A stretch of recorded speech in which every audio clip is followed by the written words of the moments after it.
and that is easily found online. Anyways, I just wanted to go over the March 2022 newsletter freebie. This also came with a video explanation of this form that I gave out. As always, I always recommend that you print this, put it in a binder. This is my business binder where I keep all of the free business resources I send to you. I keep them in my own binder, create them, share them, I use them myself. So the theme was know your place and claim your space. And I hope that that doesn't have a negative connotation for you. That's one reason why I wanted to use it, was to show you the positive with this potentially negative meaning that goes around. So some common mistakes. This is the simple bracket that I included, and this is not just an exhaustive list at all. Just some things that were on my mind that I noticed in my own business different times throughout the cycle of being an entrepreneur, or as I should say, sewpreneur. And I'll just go over this quick list with you. So some of the common mistakes that sewpreneurs make is failing to write out a business plan. That can seem like it's really time consuming, and it can be. I'm not gonna like try to sugarcoat it for you. A business plan can be a daunting task if you're doing this on your own. That's one reason why I offer so many online classes and coaching and different services for you. This is the updated website I just wanted to show you. This is the Stephanie Graham's main website, and hopefully you got your free ebook. But meanwhile, like, not making a business plan is basically when you just go and you're gonna wing it, and you don't want to wing it in a business. It might work for some people, but when it's a sewing business, that can cost you thousands of dollars in wasted resources and time. All right, so definitely get a business plan in writing. If you need help with that, my services are extremely affordable, and I did that on purpose because when I was first starting out, I could not hire somebody that charged thousands of dollars for help.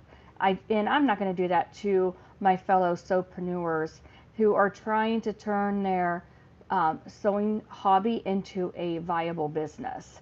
So I'm not that type of person. And as always, reach out to me with your questions. All right, and I'm trying not to make this too dizzy for you. So the next one is jumping from one product or service to another, which is lack of focus.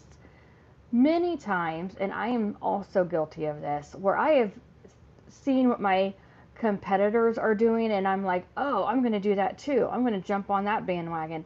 And what ended up happening is I wasted valuable time, and we all know time is money. I wasted time trying that other venture thinking it was a great fit for the sewing business, and it was not. So, try to make your plan and stay focused on exactly what your business plan is. The next bullet point was making decisions out of fear. Sometimes when you're new in your sewing business as a new sewpreneur, it's easy to get stuck on the fear factor. Like, fears might include, what if nobody likes my stuff? Or what if I make these items and nobody buys it? Those types of fears are real, and they need to be faced and acknowledged. You can't hide from the fear, but you can't stay stagnant from the fear. Let the fear propel you forward. And if you need help with any of that, let me know. The next bullet point was, and these are not in any particular order, not researching your business name before you're spending money on a license or licenses. Research your business name, save yourself a headache and money. Again, you do not want to waste money on a business name and license just to find out that it was already trademarked or registered from somebody else. So definitely do your due diligence.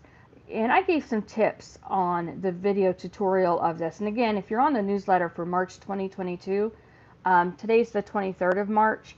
So you still have a few days left to get this printable. The newsletter goes out again this week. So if you sign up today, you'll definitely get the freebies I'm referring to. But back to the business name. Spend your time researching. If you need help with that, reach out to me. I do offer those types of services. My services are extremely affordable. I'm very knowledgeable in these items. Definitely let me know. And then one last thing, whenever you're thinking of a business name, think of the right way to spell that.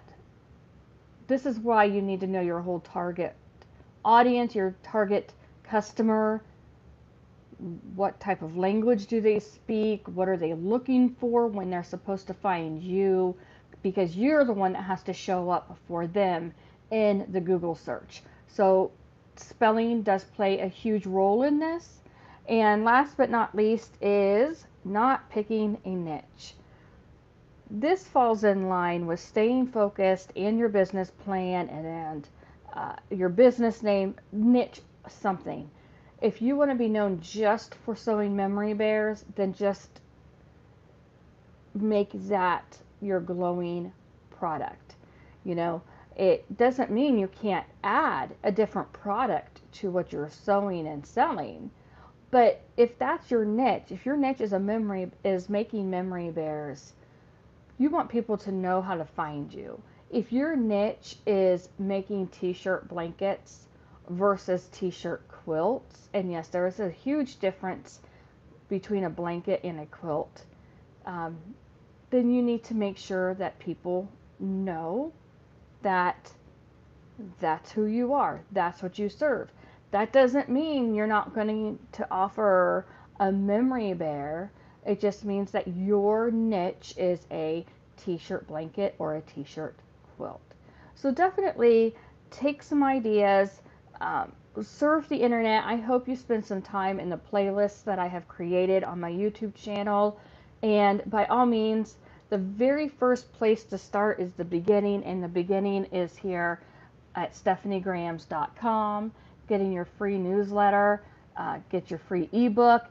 Once you sign up, you should get a link for a free ebook, and definitely open it up, save it, print it. I always encourage my students and my YouTubers, my newsletter list, to start their own business binder. You definitely can benefit from having a business binder that is actually in writing.